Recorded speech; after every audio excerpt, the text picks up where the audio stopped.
भीतर रहो, बाउंड्री के भीतर रहो, बाउंड्री का अतिक्रमण उल्लंघन कभी मत करो। सनातन धर्म इसलिए हमारा अब तक करोड़ों वर्षों से चलता हुआ आ रहा है और आज भी सुरक्षित है। कितने भी पंथ पैदा हो जाएं, होते रहेंगे, हुए भी हैं, पर सब सनातन धर्म की अब शाखाओं से प्रकट हुए हैं। छोटी छोटी शाखाएं, प्रशाखाएं पैदा हो गई, पर सनातन धर्म तो सनातन धर्म है। भक्तवत्सल भगवान की ततः आरभ्य नंदस्य प्रजा सर्व समृद्धिमान हरे निवासात्म गुणई रमा क्रीडम भून्द्रप। ठाकुर जी के प्रकट होने के पूर्व, 1 वर्ष पूर्व राधा रानी का प्राकट्य भाद्रपद शुक्ला अष्टमी के दिन हुआ। श्री जी प्रकट हुई रावल गांव में, वृषभान और कीरतनी के यहाँ पर, और 1 वर्ष बाद में श्री कृष्ण का प्राकट्य हुआ। राधा रानी 11.5 वर्ष बड़ी है ठाकुर जी से। परम प्रसन्नता का विषय है। मानो राधा रानी ने आकर के, लक्ष्मी ने आकर के पहले कन्हैया के आगमन के पूर्व ब्रज को सुसज्जित कर दिया, सुव्यवस्थित कर दिया, अलंकृत कर दिया, भव्य बना दिया, आकर्षक बना दिया। रमा क्रीडम भून्द्रप। श्री कृष्ण के आगमन से और 4 चांद लग गए। जहां भी देखो संपदा प्रकट हुई दिखाई दे रही है। कहीं रत्न, कहीं चांदी, कहीं स्वर्ण, कहीं वस्त्र। गौएं चल रही हैं, भोजन भंडारे चल रहे हैं, मिठाइयां बन रही हैं, बट रही हैं, आनंद हो रहा है। भक्तवत्सल भगवान की जयकार जोर से। वृंदावन बिहारी लाल की, वृंदावन बिहारी लाल की। नंद महोत्सव आपने श्रवण किया, ऐसा नंद महोत्सव जीवन में भी आपके हर समय बना रहे, उत्कर्ष बना रहे, उल्लास बना रहे, उमंग बनी रहे, पॉजिटिविटी बनी रहनी चाहिए। गिरावट को दूर रखो अपने से, हमेशा ध्यान रखो मैं अच्छे के लिए उत्पन्न हुआ हूं, अच्छे के लिए उत्पन्न हुई हूं, मुझे और अच्छा करना है, कल से अच्छा आज करना है, और जो अच्छा आज हो रहा है उससे अच्छा आने वाले कल में करना है। मैं सहनशील थी, मैं सहनशील हूं, परंतु मैं सहनशील और आगे बढ़ूंगी। कहते हम ये ऐसा किया, हम जैसा कोई सहनशील नहीं है, पर जरा विपरीत बात सुनने पर हम क्रुद्ध हो जाते हैं। काहे के सहनशील है? सहनशीलता की परीक्षा ही ये है कि विपरीत से विपरीत सुनने पर भी आप मर्यादित रहे। मैं एक बात और निवेदन करूंगा भाइयों से भी, बहनों से भी। हम सोचते हैं दूसरा ही गलत है, दूसरा गलत कर रहा है, पर दूसरे को गलत होने में कहीं ना कहीं हम भी उत्तरदायी हैं। हमने आखिर इसको गलत बनने की इजाजत क्यों दे दी, गलत बनने क्यों दिया, गलत वो क्यों हो गया, इसका भी चिंतन आप करेंगे तो अपने में सुधार, आत्म सुधार आएगा, आत्म चिंतन होगा। स्वदोष का चिंतन होने पर ही, स्वदोष का दर्शन किए जाने पर ही ईश्वर का दर्शन प्रारंभ होता है। हम दुनिया को देख करके सुधार की बात करते हैं, पर सुधार की बात अपने ऊपर आती है तो हम कुछ भी एडजस्ट करने को तैयार नहीं है। निवेदन करूंगा स्वदोष दर्शन हो पहली सीढ़ी, उसके पश्चात समता की भावना हो, सब में बराबर देखो। तीसरा अंतिम पॉइंट है समर्पण।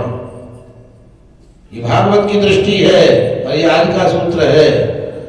स्वदोष चिंतन, समता की भावना और समर्पण। हम जब इस तरीके का व्यवहार करेंगे कि दूसरे व्यक्ति हमसे खींचने लगे, चिढ़ने लगे और हम अपनी आदत में सुधार लाएंगे नहीं।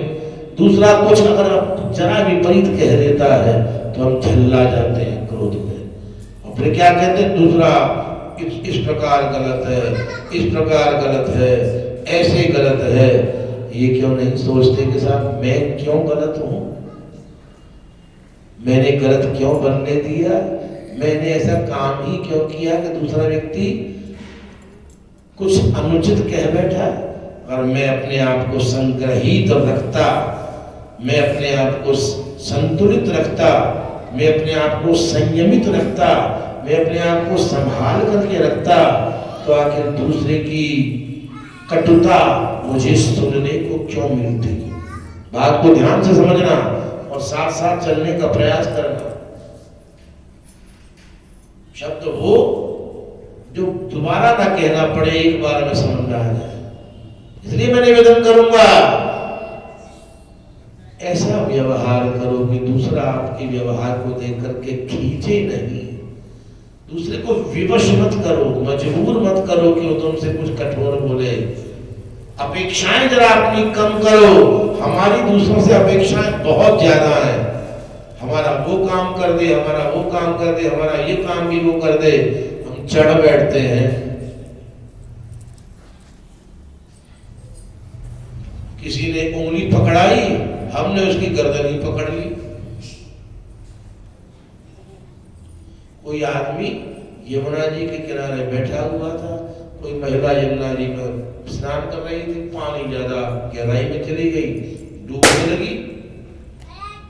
तपस्या करने वाला, भजन करने वाला व्यक्ति तैराक था, उसने अपनी पूजा पाठ की पुस्तक को प्रणाम किया, कूदा, गहरे पानी में तैरना जानता था, महिला को बचा करके लाना चाह रहा था।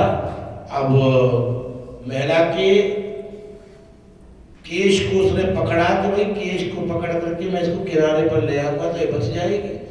महिला तो उस पर चढ़ बैठी, बोले ये भले ही डूब जाए पर मैं सुरक्षित किनारे पर आ जाऊं। बड़ी समझे बात को। तो उसने सोचा भैया मैंने बड़ी गलती की, मैंने अपने डुबाने को तो इसको बचाने की चेष्टा नहीं की, इसको बचाने के लिए अपने आप को पानी में कूदाया है। तो ऐसा व्यवहार मत करिए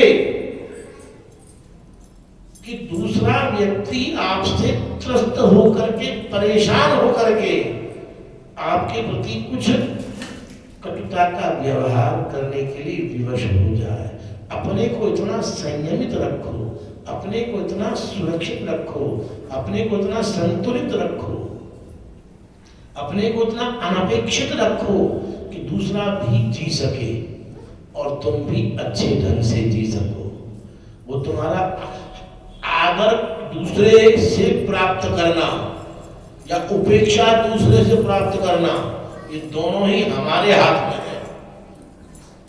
ध्यान से समझ लेना। हम अगर आदर प्राप्त कर रहे हैं किसी से तो भी हम अपने ही व्यवहार से कर रहे हैं, और आज हम किसी से उपेक्षा प्राप्त कर रहे हैं तो उसमें हमारा ही अपना व्यवहार ही प्रमाण है। इसलिए आप क्या करेंगे ये आपके हाथ में है। ऐसा कोई काम मत करो कि दूसरा आपको नेग्लेक्ट करे, आपको इग्नोर करे, ऐसी चेष्टा मत करो। वृंदावन बिहारी लाल की नंद बाबा, नंद महोत्सव जब चलता रहा तो उनको ध्यान आया कि मुझे तो मथुरा जाकर के वार्षिक कर जमा करना है। अपने साथियों सहित वो मथुरा पहुंचे, कर जमा किया, राजा कंस से मिले। राजा कंस ने नंद बाबा को बधाई भी दी और कहा, हे नंद जी, मैंने सुना है कि वृद्धावस्था में ही सही तुम्हारे यहाँ पर पुत्र का जन्म हुआ है। कंस कह रहा है कि मैं तुम्हारे पुत्र प्रकट होने पर तुम्हें बधाई देता हूँ और ठाकुर जी से भगवान से प्रार्थना करता हूँ तुम्हारा पुत्र चिरंजीवी हो और तुम्हारे पुत्र के जितने भी शत्रु हों प्रकट में अप्रकट में सबके सब नष्ट हो जाए। भक्तवत्सल भगवान की, वृंदावन बिहारी लाल की। प्रकृति अपने आप किसी के भी मुख से सत्य उगलवा देती है। धैर्य रखो और प्रतीक्षा करो और देखो जो प्रकृति का निर्णय है वो बड़ा उत्तम है, श्रेष्ठ है। हम उतावले इतने हो गए हैं, हम उतावला इतना बन जाते हैं कि हम प्रकृति की आवाज को सुनना ही नहीं चाहते। अपनी अपनी चला करके सारी व्यवस्थाओं को बिगाड़ दिया। जब गाड़ियां नहीं चल रही थी लॉकडाउन में, चिड़ियाओं की कैसी चहचहाहट सुनाई पड़ती थी, कैसी आवाज आती थी मधुर, कोई गाड़ी की ध्वनि। यमुना कितनी शुद्ध हो गई। यमुना में स्नान करने में आनंद, मैं भी स्नान करके आया 2-3 बार, बड़ा आनंद आया। जो 40 साल पहले यमुना का जल था, जैसा दिखता था वैसा जल दिखने लगा, पवित्रता के साथ। हमारे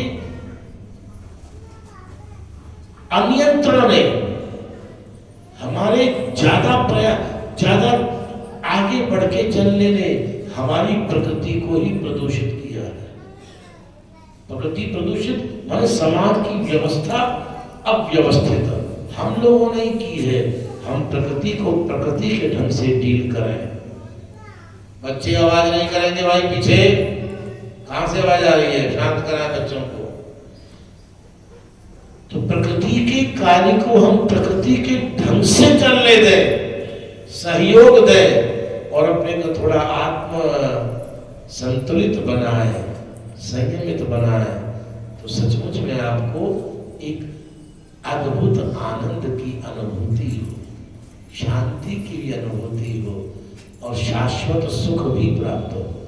भक्तवत्सल भगवान की जय हो। नंद बाबा वसुदेव जी से भी मिले।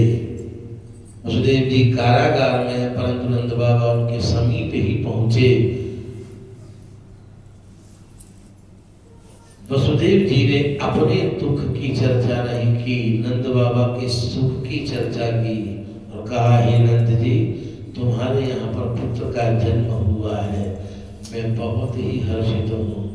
और नंद बाबा ने अपने सुख की चर्चा नहीं की, वसुदेव जी के दुख की चर्चा की कि मुझे बड़ा कष्ट है कि तुम्हारी 6 संतानों को कंस ने नष्ट कर दिया। वसुदेव जी ने कहा कि नंद जी, ये तो अपना अपना प्रारब्ध है, भोगना ही पड़ता है। इस विषय में किसी से क्या कहा जाए, जो जैसा कर्म करता है वो उसको भोगना पड़ेगा। कर्म प्रधान विश्व रचि राखा, जो जस करहि सो तस फल चाखा। इसलिए निवेदन कर रहा हूं, कर्म करने से पहले सोचो कि क्या हम स्वार्थ वशात कर रहे हैं, क्या हम किसी को अहित करने के लिए कर्म कर रहे हैं या वाहवाही लूटने के लिए कर्म कर रहे हैं। जिस कर्म से किसी का हित हो रहा हो उसको तो अवश्य करो, पर जिस कर्म से किसी का भी अहित हो रहा हो उसको न करने में लाभ है। अति आवश्यक भी हो कर्म करना, इस ढंग से करो कि कम से कम नुकसान किसी का न हो। ये सूत्र की बात याद रखो। वसुदेव जी ने नंद बाबा से कहा, मुझे ऐसा प्रतीत हो रहा है नंद जी कि आपके गांव गोकुल में कोई न कोई विपत्ति खड़ी हो सकती है, आप अपने घर को शीघ्र पहुंचिए। ध्यान रखना, जो सत्य का आचरण किया करते हैं, जो पवित्रता का आचरण किया करते हैं, उनकी वाणी में सत्य आकर के बैठ जाता है। और जब कभी भी वो अनायास कुछ कह देते हैं, वो अकाट्य सत्य ही बनता है। प्रकृति भी, भगवान भी उनकी उनकी वाणी की सत्यता को सिद्ध कर दिया करते हैं। वसुदेव जी कभी झूठ नहीं बोलते थे, खास बात है। सत्यम सत्य प्रतिष्ठायाम क्रिया फलाश्रयत्वम, जो झूठ नहीं बोलेगा वो जब कभी कुछ भी बोलेगा वो परम सत्य ही होगा। भविष्य के लिए भी कुछ कह देगा तो वो एक बहुत बड़ी बात सिद्ध हो जाएगी और जो कहा है वही होकर के रहेगा। इसलिए वाणी का सदुपयोग करें भाई बहन, अनावश्यक व्यर्थ में न बोलें। वाणी बहुत कम बोलो पर मीठी बोलो, सुव्यवस्थित बोलो, हितकारी बोलो, कल्याणकारी बोलो और भगवान का नाम लेते हुए बोलो। वृंदावन बिहारी लाल की जय। नंद बाबा अपने साथियों के साथ में गोकुल की ओर प्रस्थान करते हैं। इधर अभिमान रूपी कंस के द्वारा अविद्या रूपी राक्षसी पूतना को गोकुल में भेजा गया। ये पूतना कौन है? ये साक्षात अविद्या है, अविवेक जिसे कहते हैं। ये नहीं सोचती कि मुझे क्या नहीं करना चाहिए, अनुचित से बचना चाहिए, सब कुछ अनुचित ही कर देने के लिए उद्यत है। उसको आदेश प्राप्त है कि 10 दिन के भीतर के जो छोटे छोटे बच्चे उत्पन्न हुए हैं गोकुल में, उनको वो खा जाए। पूतना राक्षसी है, पूतना लोक बालकनी राक्षसी, रुधिराशना, खून चूसने वाली है। एक और अर्थ पूतान अपि, पूतान पवित्रान अपि नयतीति पूतना, पवित्र हृदयों को भी, शुद्ध हृदय बालकों को भी जो खा जाती है, नष्ट कर देती है, उसका नाम भी पूतना है। ध्यान रखो, हमारे जो बुद्धि में जड़ता है, बस जड़ता किसे कहते हैं? किसी की बात सुनने को तैयार नहीं है, सुनेंगे ही नहीं। कोई बड़ा कोई बात समझा रहा है, उनको बीच में ही काट देना, उसकी बात पूरी हुई नहीं पड़ेगी, बीच में ही काट दिया, आप तो गलत कह रहे हैं। कृषि मंत्री जी चिल्ला रहे हैं, रक्षा मंत्री जी हल्ला मचा रहे हैं, बेचारे समझाने का प्रयास कर रहे हैं, गृह मंत्री जी भी थक गए, यहाँ तक कि प्रधानमंत्री की भी आवश्यकता पड़ गई। उधर सुप्रीम कोर्ट भी अपना समझाने को तैयार है, लेकिन हमने तो सुननी नहीं है। तीनों बिल वापस लीजिए, उसके बाद सुनेंगे, सुनवाई शुरू करेंगे। तो ये जो है, इसी का नाम अविद्या है। ध्यान से समझना, हम जब अच्छी बात सुनना ही न चाहें तो समझिए अविद्या रूपी पूतना हमारे मन में भी प्रवेश कर गई है। एक बात और ध्यान रखिए, जब हमें दूसरे की खुशी बर्दाश्त न हो, दूसरे का सुख हम सहन न कर पाए, ईर्ष्यालु हो जाए, चिड़चिड़ाने लगे, छाती में जलन हो जाए, किस बात की? कि हमारे पड़ोसी के पास में गाड़ी क्यों आ गई, उसके दरवाजे पर टाइल बढ़िया वाली क्यों लग गई। ये जलन हमको होने लगे तो समझिए हमारे भीतर भी पूतना रूपी अविद्या ने प्रवेश कर लिया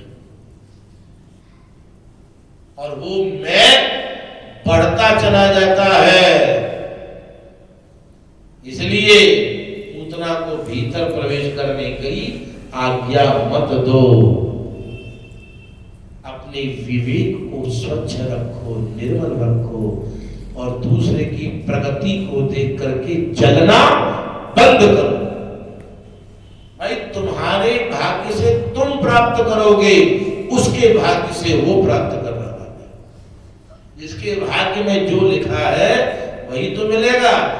तुम्हारे पास एक स्टील का गिलास है, उसके पास एक बाल्टी है। अब गिलास में जितनी जगह पानी तो उतना ही गिलास में आएगा, उसके बाद बाल्टी बड़ी है तो बाल्टी में पानी ज्यादा आता है। अब तुम ये चाहो उसको ज्यादा पानी क्यों मिल गया? तो तुम्हारे पास बाल्टी होगी तुम्हें भी पानी मिल जाता ज्यादा। इसलिए जिसके जो भाग्य में है वो मिलेगा। यथात्रा निज भाल पट्ट लिखितम स्तूपम महत्वा धनम तत्प्राप्नोति मनुष्ठले नितराम मेरम ततो नाधिकम तद्धीरो भववत्सम। मेरो धीरवान धैर्यवान मनो,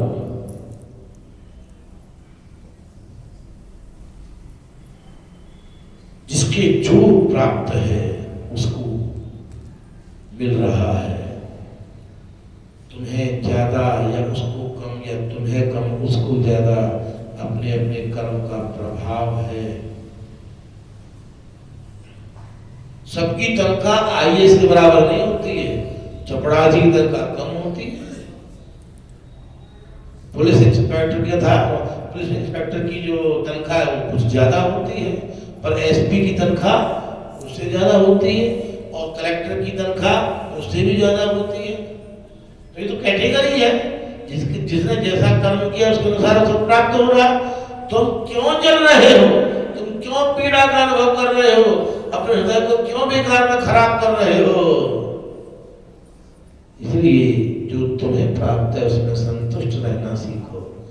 जो दूसरों को मिल रहा है उन्हें भी जीने दो। भक्त वत्सल भगवान की, वृंदावन बिहारी लाल की। वह पूतना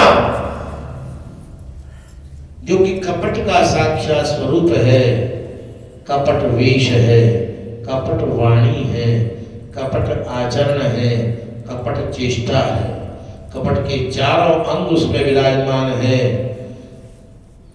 राक्षसी, परंतु सुंदर स्त्री बन करके, सुंदर श्रृंगार धारण करके नंद बाबा के महल की सीढ़ियों पर चढ़ रही है। देख करके ब्रजवासी चकित हैं। ऐसी सुंदरी का अवलोकन हमने तो अपने जीवन में कभी नहीं किया। देखिए, नकली चीज को